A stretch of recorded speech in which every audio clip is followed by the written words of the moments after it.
Hey gang, Contender has just got over 400 subscribers and he's having a contest. He wants us to show books that with their first letter spell out the name of our channel, or our real name, but I'm using my channel name.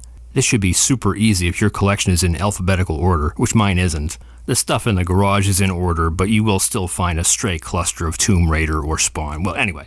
Here's Superman 385, a nice cover by Gil Kane. Superman's punching out a laser blast. I think that the Crisis reboot was due to depower him. Here's ISIS #1. It says the mighty ISIS, but the indicia says ISIS, so it counts as an I. Here's X Factor 87 by Joe Quesada, with a very nice X composition. Here's Teen Titans Spotlight, Nightwing #14, with Batman crucified on an X. He did it first. Wolverine fans, Batman was crucified on an X first. Here's Young Justice #29 featuring the Forever People. The Forever People make very few appearances, possibly because the only one who cares about them is me, but this and the cartoon version of Young Justice are the only places I've seen them done right outside of the original series. Here's an oversized reprint of Flash Gordon. It's the Austin Briggs material, which is fine. It's fine. It's not Alex Raymond by any means. Here's the Omega Men #37. This is supposed to be the first solo Lobo in Soho screaming YOLO. Here's a kind of ratty copy of the Ultimates #10. The Ultimates is kind of like the Marvel Cinematic Universe, but because it's by Mark Miller, it's 12 times douchier. Here's Red Sonja, She-Devil with a Sword #3. It's by John Romita. I'd prefer it if he was going to draw Red Ed that he draw Mary Jane. Here's Power Girl #1. It's by Amanda Connor, and surprisingly, Jimmy Palmiotti weaseled his way into the credits. I wonder how that could be. Here's Amazing Spider-Man 347. Spoilers, Spider-Man's not really dead.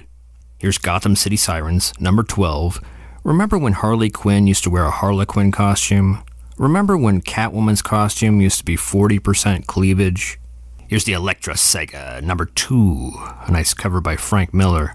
This was part of the Baxter Paper reprint fad of the 80s, or as it's known to me, the greatest fad of all time.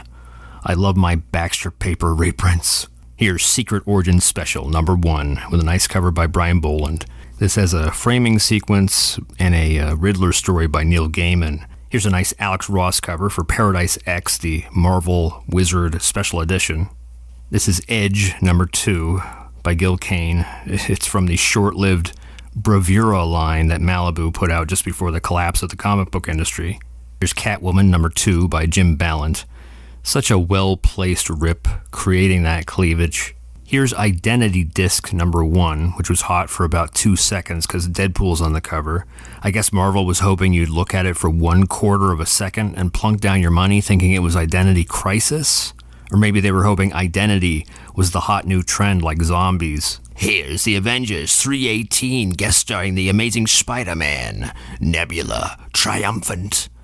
When I don't have anything to say about a book, I try to make a voice. And finally, here's Longshot #4, a nice Arthur Adams cover with Shulky and Spidey. So thank you to Contender, thank you for this contest, and congratulations on the subs. I'll have your link in the description and at the end of the video.